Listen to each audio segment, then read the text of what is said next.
Pour le message de ce matin, je me suis quelque peu laissé inspirer par la fin d'une année et le début d'une autre.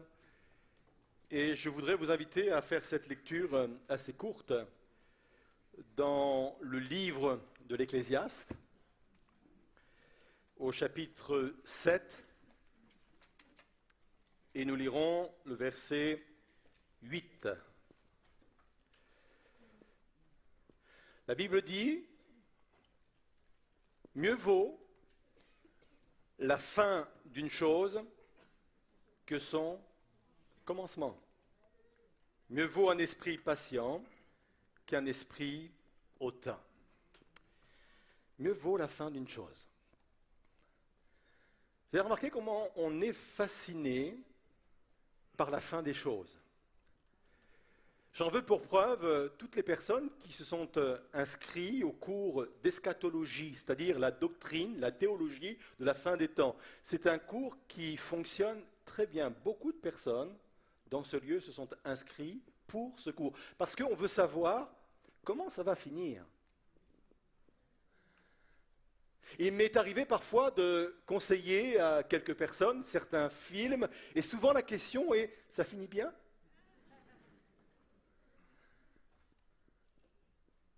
Il est même arrivé avec mon épouse de regarder un film, mais vraiment pas intéressant, et on voulait aller jusqu'au bout pour voir comment ça allait se terminer, quoi. Parce qu'on est fasciné par la fin des choses.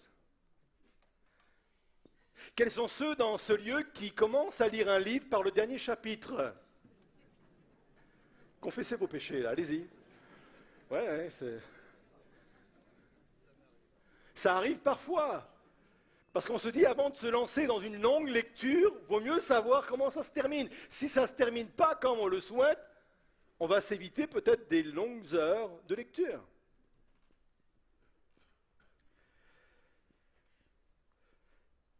Le titre de mon message ce matin est le suivant, « Tout est bien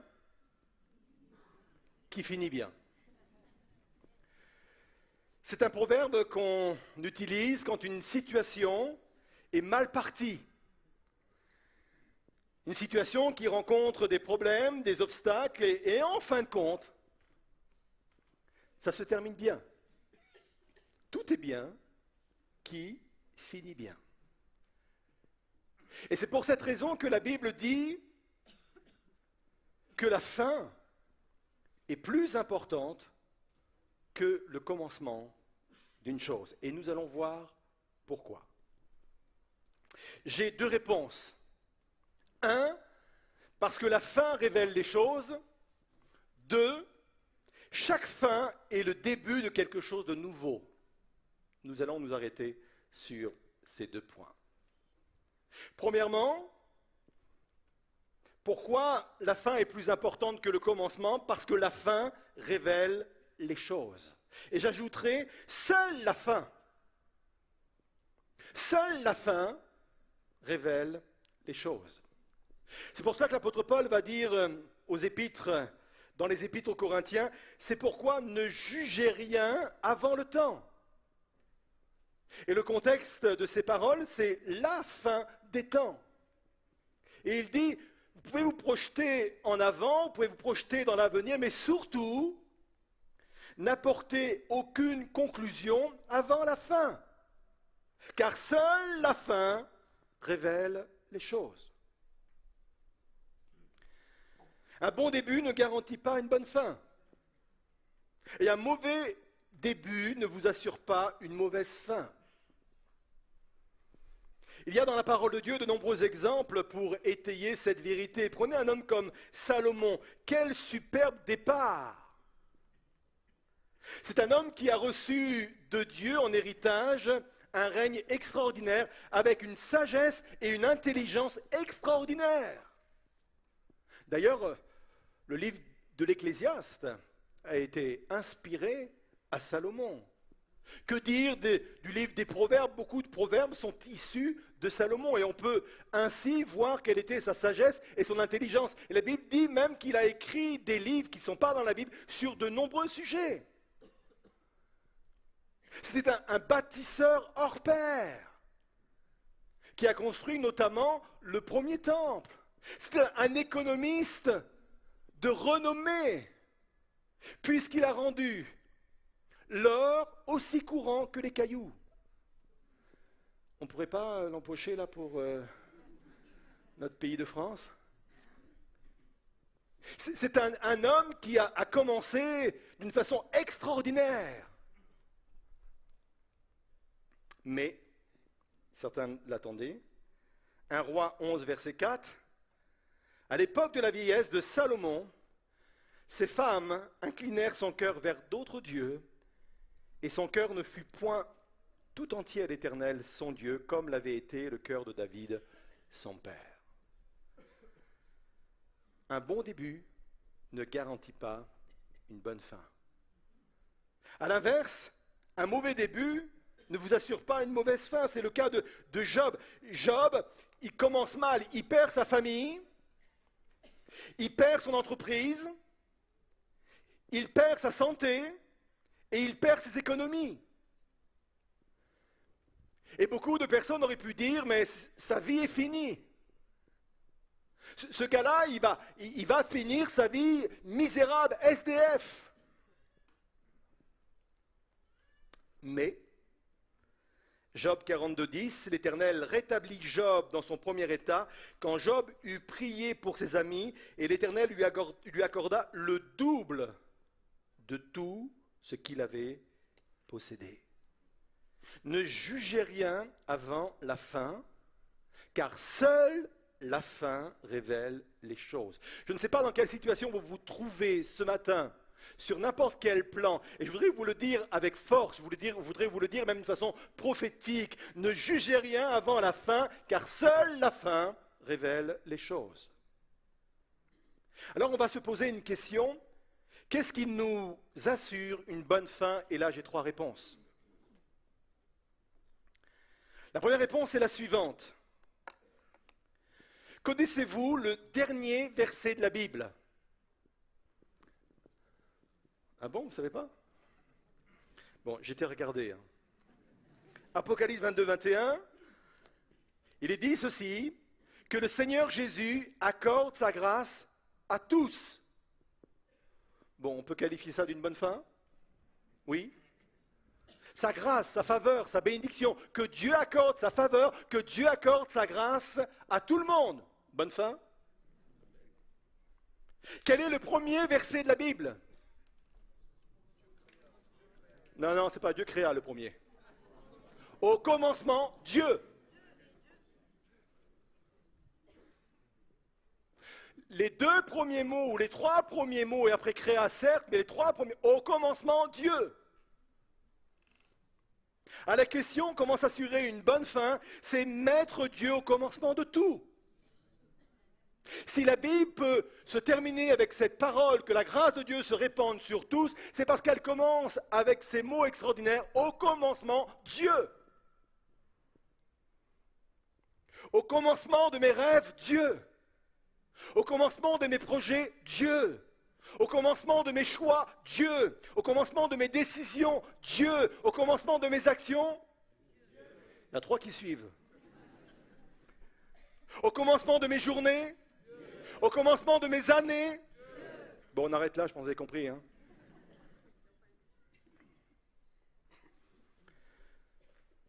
Colossiens 1, verset 16 dit ceci. Car toute chose, absolument tout, dans le ciel et sur la terre, visible et invisible, toute chose commence avec Dieu et trouve son accomplissement en lui. Colossiens verset 17, il est avant toute chose et toute chose subsiste en lui. S'il est avant toute chose subsisteront. C'est ce que veut dire ce texte. Et en plus, quand on sait que Dieu finit toujours ce qu'il a commencé, et à partir du moment, bien entendu, on lui laisse les commandes jusqu'au bout, quel encouragement!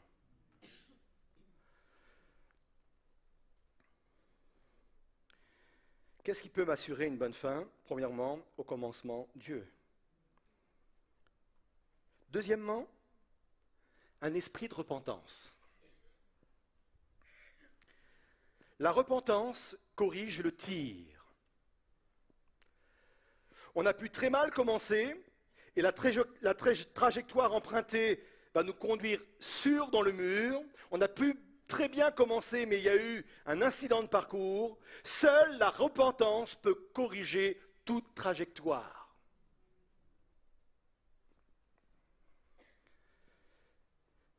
C'est quoi la repentance? En grec, changer sa façon de penser, changer de mentalité, changer de vision. En hébreu, faire demi-tour. Je m'arrête et je fais demi-tour. C'est ça la repentance. C'est reconnaître devant Dieu ses torts, ses erreurs, ses échecs, son péché, et avec son aide et avec sa grâce, me réorienter vers autre chose. C'est pas pour rien que ce mot, on le retrouve plus de 1000 fois dans la parole de Dieu. Et la repentance, ce n'est pas uniquement pour les personnes qui ne connaissent pas le Seigneur. La repentance, certes, nous aide à rentrer dans la vie chrétienne, mais la repentance, c'est un style de vie que je dois adopter tout au long de ma vie chrétienne. Et la repentance m'aidera à achever une course et bien l'assumer jusqu'au bout.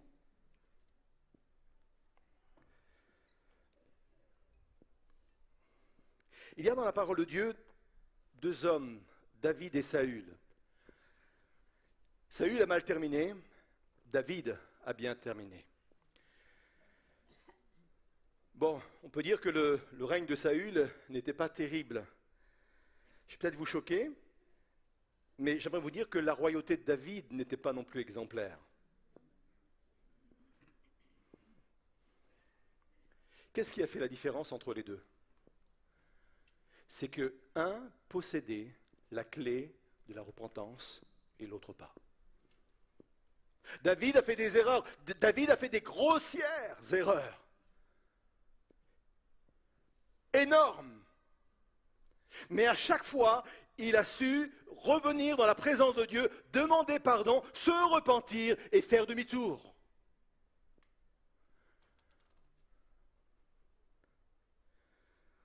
Il possédait la clé de la repentance. La repentance, c'est la confession sincère qui agit un levier dans le ciel. Il est dit dans le livre des Psaumes, au chapitre 34, verset 19, « L'Éternel est près de ceux qui ont le cœur brisé, il sauve ceux qui ont l'esprit dans l'abattement. » Et celui qui a le cœur brisé, celui qui est dans l'abattement, c'est l'attitude d'un homme repentant. Et la Bible dit que quand quelqu'un a cette attitude-là, Dieu est près, est tout près, proche d'une telle personne. Quand je me repens, ça actionne quelque chose dans le ciel.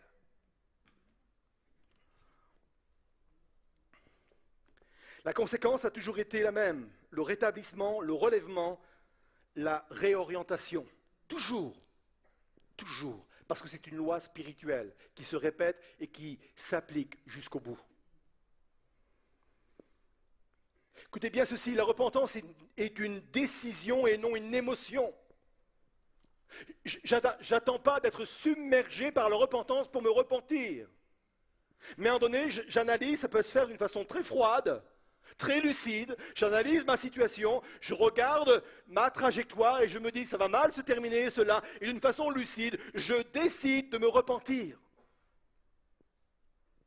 C'est une décision. Elle est activée par une compréhension de qui est Dieu. Romains 2, verset 4, il dit ceci, j'ai choisi la version Bible en français courant.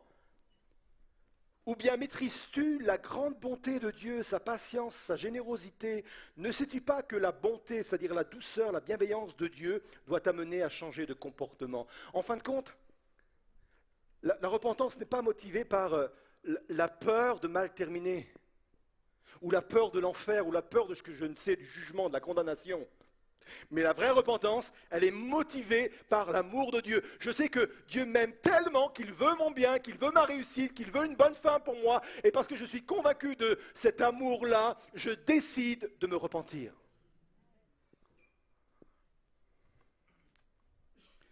Vous êtes toujours là?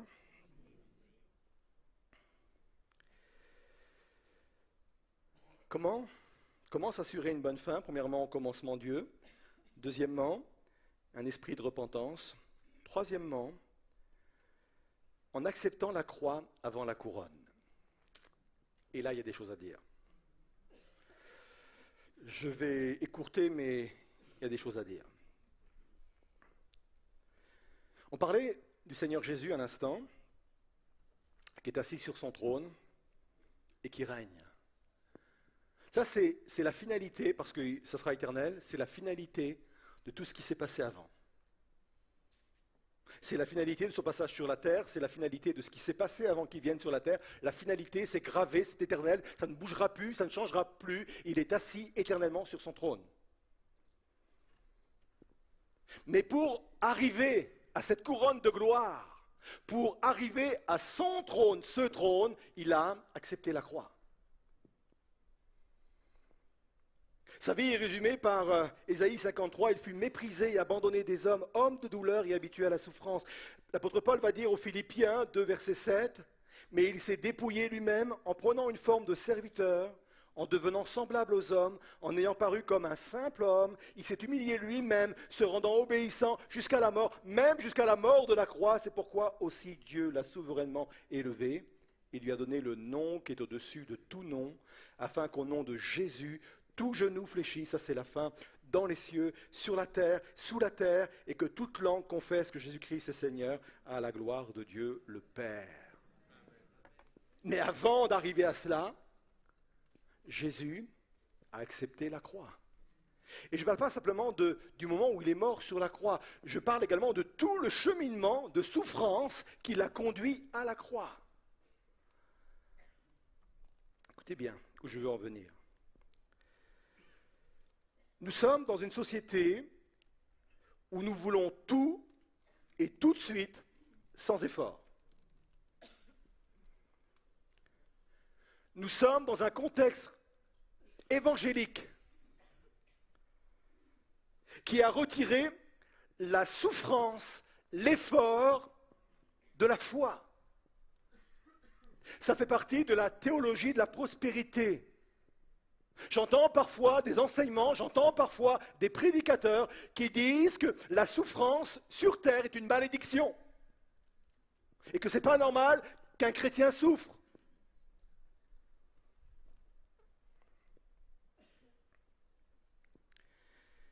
Comprenons bien qu'il n'y a pas de vertu à souffrir.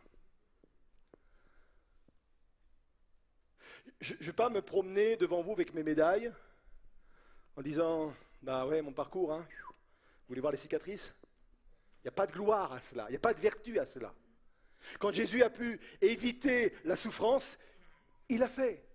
À un moment donné, on l'a cherché pour le lapider. La Bible nous dit qu'il s'est caché. Et il a bien fait.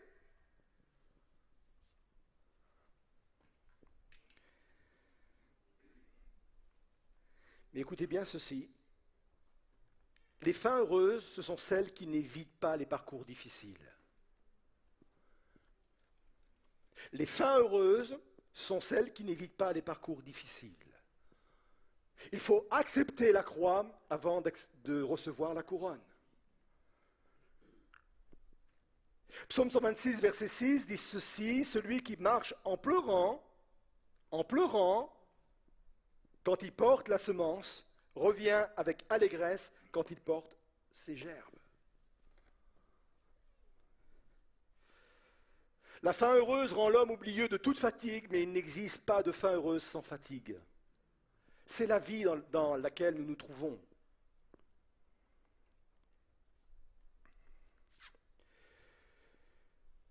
Alors oui, comment vivre une fin heureuse? Au commencement Dieu, un esprit de repentance, accepter la croix avant la couronne. On revient à la première question. Pourquoi la fin est plus importante que le commencement? Nous avions dit parce que la fin révèle les choses. Deuxième réponse, chaque fin est le début de quelque chose de nouveau. Je pense que vous êtes d'accord avec moi pour dire que la vie est faite d'une succession de commencements et de fins. Et la Bible confirme. La Bible dit que nos saisons sont entre les mains de Dieu. La Bible dit même qu'il y a une saison pour tout. D'autres versions disent il y a un temps pour tout et d'autres versions disent il y a une saison pour tout. Quand on arrive à la fin de quelque chose, ça peut devenir le début de quelque chose de nouveau. Et ça, c'est quelque chose qu'il faut recevoir ce matin. Peut-être que vous sentez que vous êtes arrivé au bout de quelque chose, mais ce n'est pas la fin en soi, c'est sans doute le début de quelque chose d'autre. Quand vous regardez la vie de Moïse, il y a plusieurs saisons, j'en ai trouvé 3 saisons dans la vie de Moïse, des saisons de 40 années. 40 ans où il se trouve en Égypte, dans les meilleures écoles, au contact des meilleurs professeurs, au contact des meilleurs locaux, le palais, à la royauté. Mais ce temps va s'arrêter. Et il est obligé de passer à une autre étape, à une autre saison. Peut-être qu'il a eu peur de quitter cette saison-là, parce que c'était quand même une saison édifiante de prestance. Mais une autre saison de 40 ans va s'ouvrir, 40 ans dans le désert. Indispensable à sa vie. 40 ans où il va être formé. Il a eu une formation en Égypte, mais là, c'est la formation qui vient directement de Dieu. Il est à l'école de Dieu pendant 40 ans, dans un seul but, de vivre une 3e saison. Et cette 3e saison, c'est de devenir le plus grand leader spirituel que la terre ait porté. 3 saisons. Écoutez bien ceci. Pour qu'il y ait le début de quelque chose de nouveau, il faut l'acceptation de ce qui vient de finir. Et ça, ce n'est pas toujours évident. Il faut accepter la fin d'une chose avant d'en commencer une autre. Et ce n'est pas évident.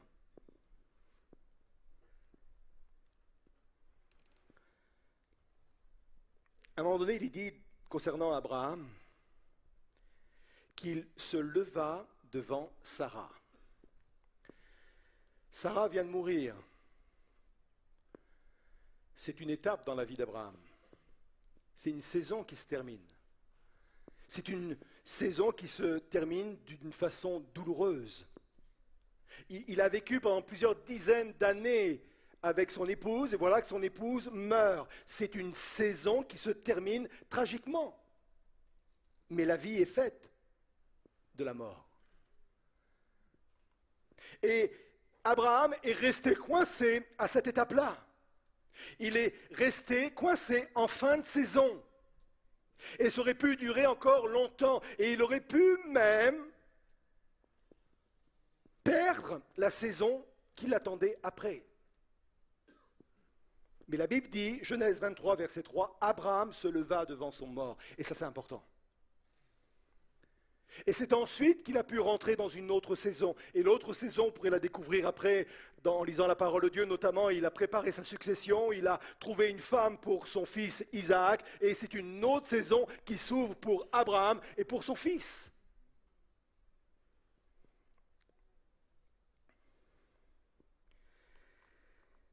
Il y a des deuils qui sont nécessaires. Il faut faire certains deuils.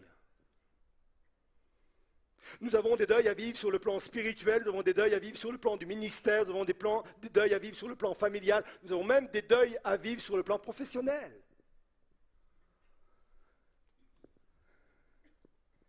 Et il n'y a pas de commencement d'une autre saison si je ne termine pas, si je n'accepte pas la fin d'une autre saison.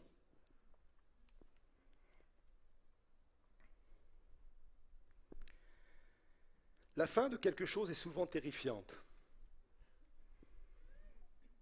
Ce n'est pas la fin qui fait peur. C'est après la fin. Et là, en méditant la parole de Dieu, Dieu m'a révélé quelque chose de très important. En fin de compte, ce qui fait peur, c'est la peur du vide. c'est la peur du néant. Quand on arrive au bout d'un processus, quand on arrive au bout d'une saison, d'un cycle, c'est quoi après? Le néant fait peur, le vide fait peur. D'où vient cette peur? C'est ce que Dieu m'a révélé en méditant. Cette peur vient de nos origines. Quelle est notre origine? Avant, au commencement, Dieu créa. Quelle est notre origine? Genèse 1, verset 2. La terre était informe et vide. Il y avait des ténèbres à la surface de l'abîme et l'Esprit de Dieu se mouvait au-dessus des eaux. La terre était informe et vide, il y avait des ténèbres. Seul Dieu a connu ce vide. Mais c'est bien de là que nous venons tous. Nous venons tous du néant, nous venons tous du vide. Avant que Dieu commence quelque chose, tout était néant et vide. Nous venons tous de là. Et cette mémoire de notre passé est présente dans toute l'humanité. La peur du néant, la peur du vide, la peur de ce qu'il peut y avoir après vient d'ici.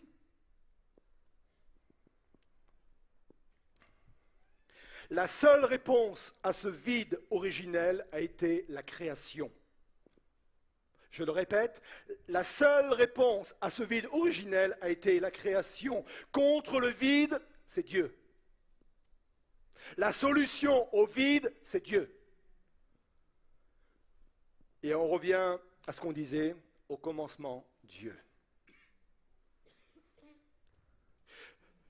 Pour pouvoir achever pleinement et accepter pleinement la fin d'une saison, d'une étape, d'un cycle, il faut croire qu'au commencement de la prochaine, il y aura Dieu.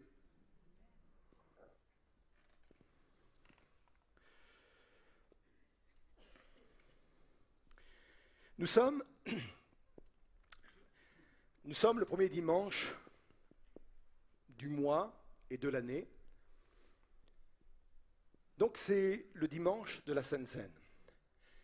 Et ma conclusion, je vais la faire en prenant la Sainte Seine avec vous. J'ai invité les serviteurs à venir se mettre en place, les musiciens également à se mettre en place. Je vais même vous inviter à vous lever à votre place et ensemble, nous allons vivre cette conclusion de tout ce message.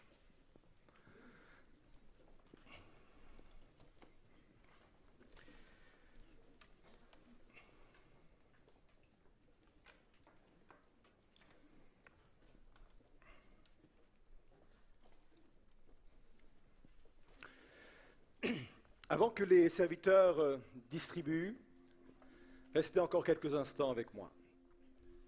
Je donnerai le top départ pour la distribution et chacun prendra au fur et à mesure que la distribution se fera. Tout est bien qui finit bien. Nous avons vu que pour que ça se termine bien, il faut avoir au commencement Dieu. La Sainte Seine, c'est une alliance. Dieu fait une alliance éternelle avec nous. Il y a eu en son temps l'arc-en-ciel comme alliance. Après le jugement qu'a été le déluge, Dieu fait au cours de l'histoire de l'humanité des alliances avec les hommes. Et cette nouvelle alliance, dit l'Écriture, doit se vivre au travers du sang et du pain. Cette nouvelle alliance dont parle l'apôtre Paul. Je voudrais vous inviter ce matin à débuter cette année en faisant ou en renouvelant votre alliance avec Dieu. Au commencement, Dieu. Vous pouvez dire à Dieu qu'en commençant, que vous voulez commencer cette année avec lui. Au commencement, Dieu, en prenant ce pain, ce vin, en faisant cette alliance avec lui, vous pouvez dire, c'est le commencement de mon année. Quand Noé est sorti de l'arche, c'était un nouveau monde. L'ancien avait été ravagé par les eaux. Une nouvelle ère s'ouvrait à lui. Il y avait tout à faire. Il y avait tout à reconstruire, à rebâtir, tout à repenser. On aurait pu se dire, Noé, perds pas de temps, vas-y, il y a tout un monde à reconstruire. La première chose qu'il a faite a été d'élever un autel à l'Éternel. Il a voulu mettre Dieu au commencement. Et cette nouvelle année est l'occasion pour nous de mettre Dieu au commencement de cette année. Peut-être que ça s'est mal passé cette dernière année, peut-être qu'il y a eu des choses difficiles à vivre, peut-être qu'il y a eu des ratés, peut-être qu'il y a eu des déviations, peut-être que la trajectoire n'a pas été bonne. Peut-être que vous avez accumulé de la fatigue, peut-être que vous avez accumulé même des erreurs. Mais aujourd'hui, peut-être que pour certains, vous avez un acte de repentance. Je mets Dieu au commencement de cette année. Au commencement, Dieu. Peut-être que ce vide de cette nouvelle année vous fait peur. Ce néant vous fait peur. Le vide a été vaincu par la création. Seule la création de Dieu peut remplir ce vide et ce néant. Alors oui, Seigneur, je fais alliance avec toi. Je ne sais pas ce qui m'attend, mais je te mets au commencement parce que je sais que contre le vide, contre le néant, contre la peur du vide, c'est Dieu. C'est Dieu. Alors on va chanter les chants qui nous sont proposés. Et pendant ce chant, nous allons prendre le repas du Seigneur et ensemble, nous allons renouveler notre alliance et dire, Seigneur, je te mets ce matin au commencement de cette année. Je veux commencer cette année avec toi. Et on va se rappeler que si nous pouvons le faire, c'est parce que l'homme de douleur a accepté la croix avant la couronne. Et on vit cette réalité. On passe à la distribution.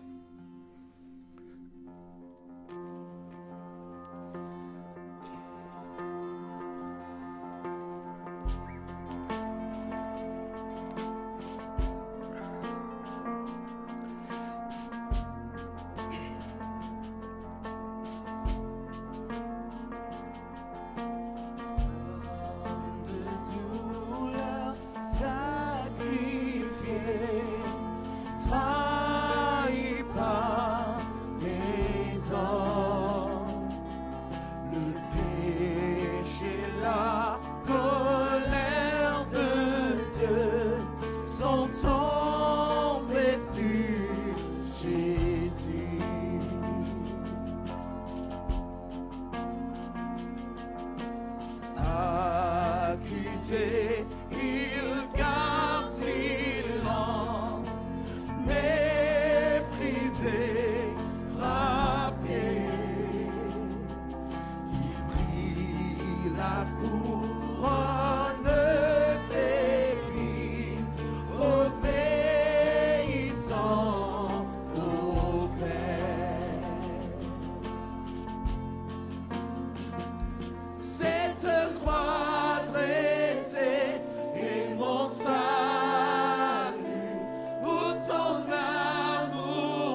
par Jésus, le péché sur moi n'a plus de puissance.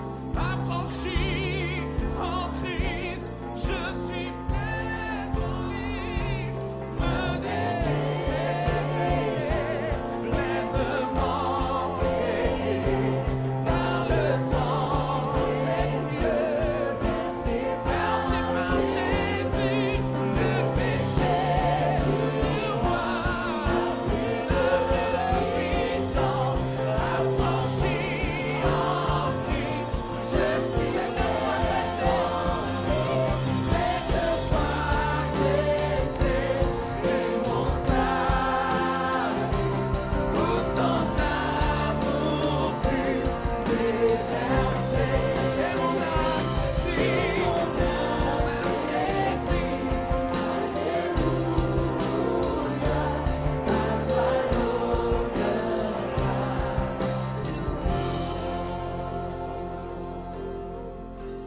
La seule chose qui peut me retenir au passé, ce sont mes dettes.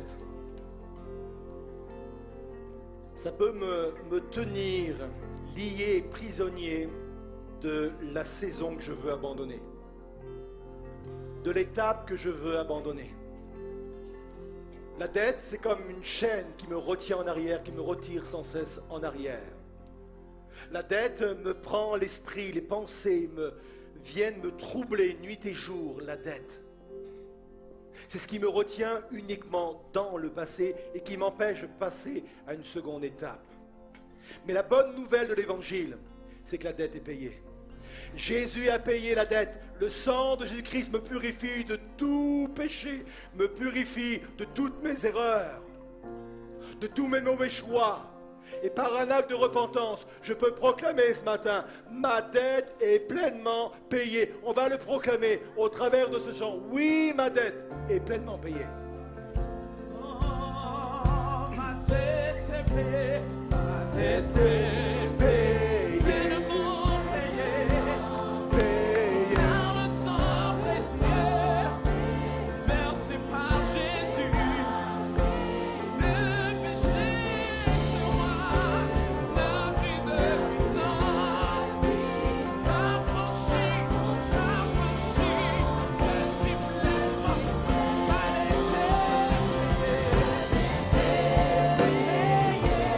pleinement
chanter gloire à ton nom.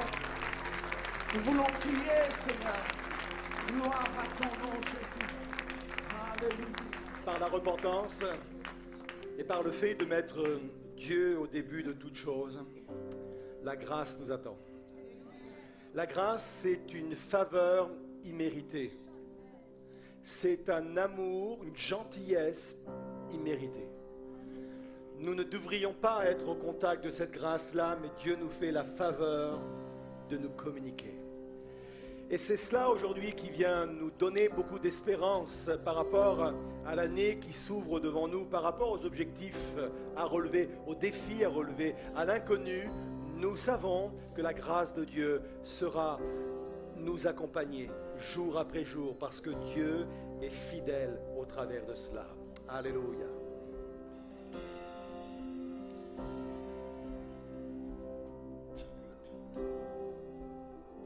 Quand je songe à l'infâme croix où Jésus fut meurtri pour moi, je vois ses mains, ses pieds percés, le Sauveur au bois attaché.